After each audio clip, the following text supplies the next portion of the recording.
10 most insane drinking games from around the world. If there is one thing that has always gone throughout history and always will do in the future, it is people getting drunk. You just can't deny the fun and enjoyment you get from a night out with friends, having a few drinks to fully unwind. From the ancient Greeks and Romans right up to the modern day, this has always been true. Part of this for some people is the drinking game. These games not only add even more fun into the evening but are real achievements if you manage to win.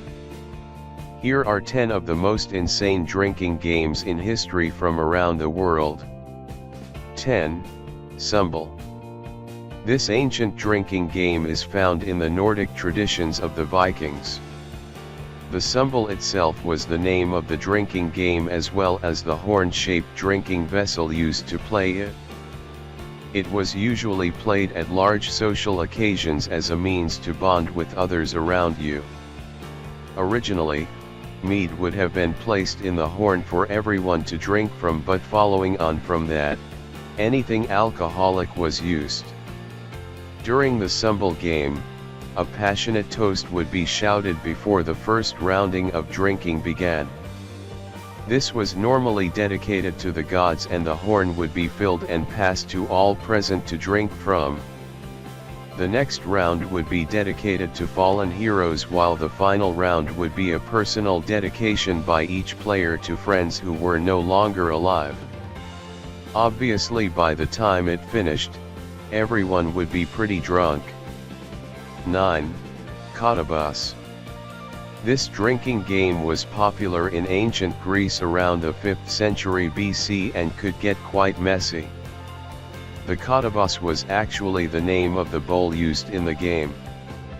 This was a wide, flat dish that was filled with wine for each player to drink. Once they had drunk all the wine in the dish, then the aim was to throw the dregs at wooden targets in the room to knock them over. Needless to say, this could get very messy. Luckily most of the Greeks who played this game were very well off and had servants to clean the mess up.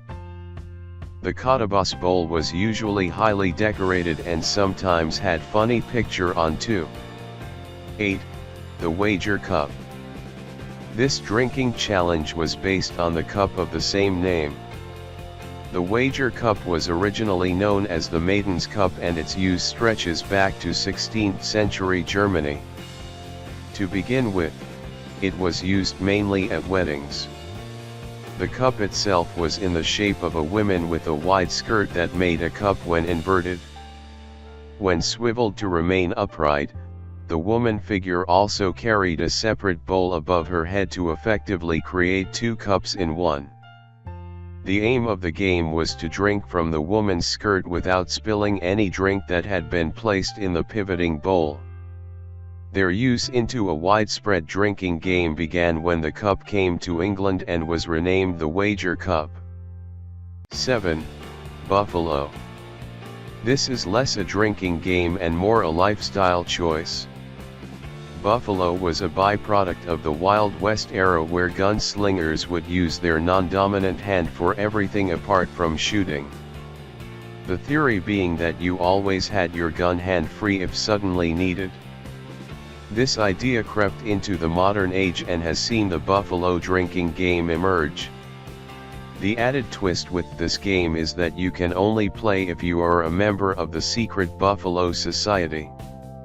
There are many Buffalo chapters in the USA and Europe, only current members can induct new ones though. The game works by always using your non-dominant hand to drink with. If you are caught by a member not doing this, they shout Buffalo and you have to down the drink in one. You are also allowed to Buffalo yourself if you are on your own with no other member around to pick you up. 6. Dueling. First noted as being played during the Zhou dynasty around the 11th century BC. It was initially dreamt up to regulate the amount people in China drank but then became a drinking game in its own right. There were two types of dueling just to make it complicated. common dueling was the one most widely played and involved each player having a turn. On their turn, they would have to answer a question or complete a task. If they failed, then they would lose and have to take a drink. Literary dueling was played by the upper classes in China who considered common dueling vulgar. This worked in the same way, but the task set were more highbrow in nature. Whichever version you played, then you would end up pretty drunk. 5. Sconcing. This is an old English drinking game that still goes on to this day. It originated at the famous Oxford University, where sconcing was first a word for fining students who broke the rules. This was soon adopted by the students themselves, though, into a drinking game. In it, anyone who broke the social etiquettes of the time could be challenged by someone else at the table shouting "sconce" at them. The offender would have to down a drink in one go. If they couldn't, they had to pay for it. In the modern day, sconcing takes a similar form. Someone at a party would stand up and declare to sconce anyone who has done a certain activity. Anyone who it applies to must down their drink. If it applies to no one, then the person who originally shouted sconce would have to drink a pint of beer from their shoe. 4.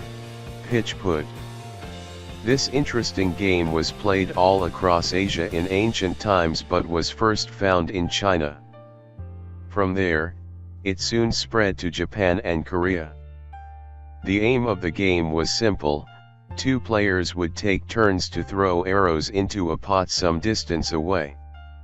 If you got an arrow in, then your opponent had to take 1 drink.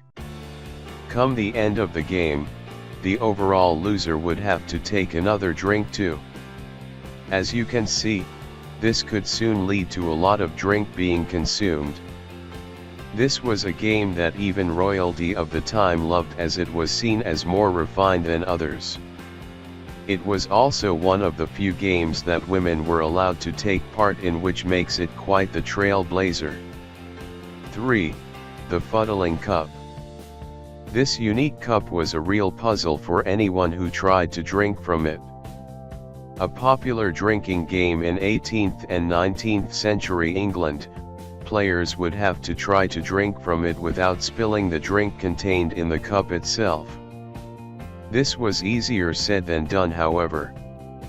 The Fuddling Cup was actually 2 or 3 cups connected together via secret tubes and connections. If you tried to drink from it like a normal cup, you would spill the liquid everywhere.